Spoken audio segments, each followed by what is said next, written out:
मैं ओरछा हूँ।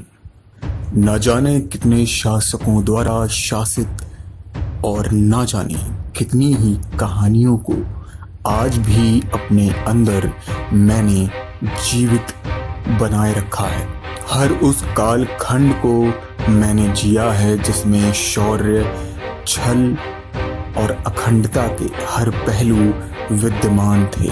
हजारों सालों से खड़ी मेरी इमारतें आज भी अपनी आप बीती शान से सुना रही हैं। मेरा संबंध सिर्फ शूरवीरों से ही नहीं बल्कि उस परमात्मा से भी है जो मेरा ही नहीं बल्कि पूरे ब्रह्मांड का आधार है।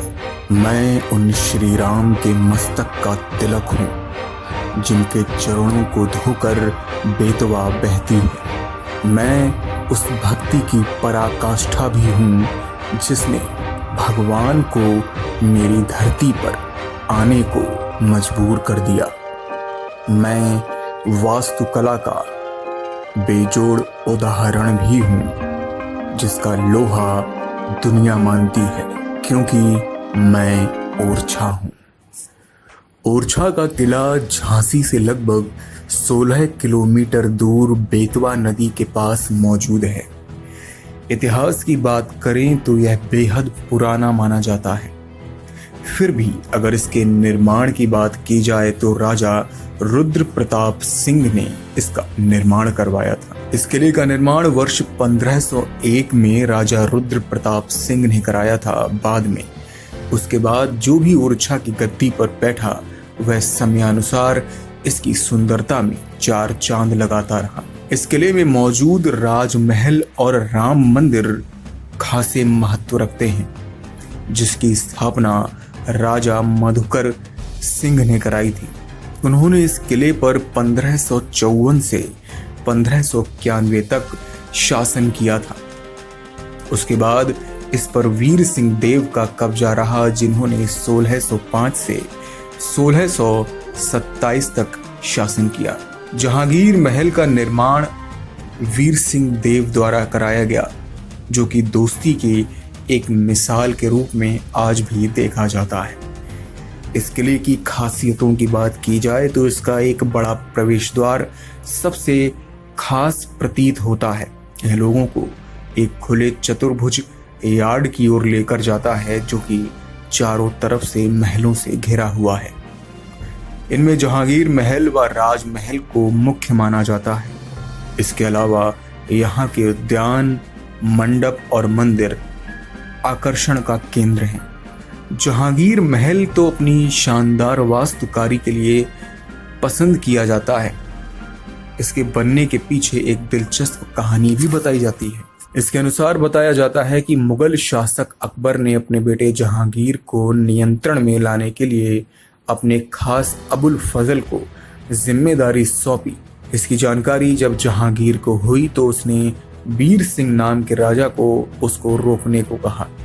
वीर सिंह ने न सिर्फ उसे रोका बल्कि उसका कत्ल करके उसे हमेशा के लिए अपने रास्ते से हटा दिया। इससे सलीम बहुत खुश हुआ और उपहार स्वरूप उसे ओरछा की कमान सौंप दी। बाद में जहांगीर उनसे मिलने आए तो उसने उनके स्वागत में एक महल का निर्माण कराया जिसे जहांगीर के नाम पर जहांगीर महल कहा गया। इसके प्रवेश द्वार पर 2 झुके हुए हाथी बने हुए हैं जिसे वास्तुकारी का नायाब नमूना कहा जाता है। वहीं राजमहल दूसरा खास महल है जिसे ओरछा के सबसे प्राचीन स्मारकों में एक माना जाता है। इसके अंदर धर्म ग्रंथों से जुड़ी कई तस्वीरें देखने को मिलती हैं। इसी कड़ी में शीश महल का नाम भी लिया जाता है। इसे पैलेस ऑफ मिरर के नाम से भी जाना जाता है। ओरछा किले के पास मौजूद मंदिर इसके लिए सोने पर सुहागा है। खासकर राम राजा मंदिर जो कि भारत का एकमात्र ऐसा मंदिर माना जाता है जहां भगवान श्री राम को राजा के रूप में पूजा जाता है।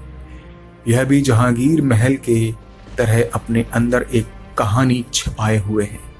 ऐसी मान्यता है कि राजा मधुकर को भगवान राम ने सपने में अपने दर्शन दिए। साथ ही उन्होंने मधुकर को एक मंदिर बनवाने को कहा इसके चलते मधुकर ने विशेष तौर पर श्री राम की जन्मस्थली अयोध्या से उनकी मूर्ति मंगवाई और उसे मंदिर का निर्माण होने तक महल में रखवा दिया।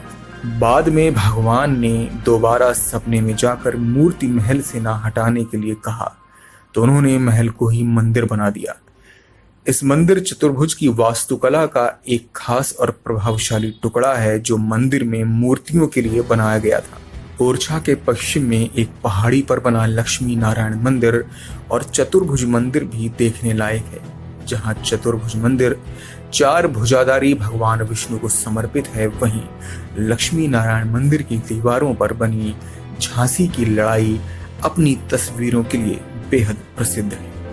मुझे आशा है कि ओरछा पर बने इस डॉक्यूमेंट्री को आपने पसंद किया होगा, तो प्लीज हमारे इस प्रयास को लाइक करें, शेयर करें और हमारे चैनल को सब्सक्राइब करें ताकि आपको आने वाली अपडेशंस मिलती रहें। तो जुड़े रहिए ओझल के सफरनामे के साथ।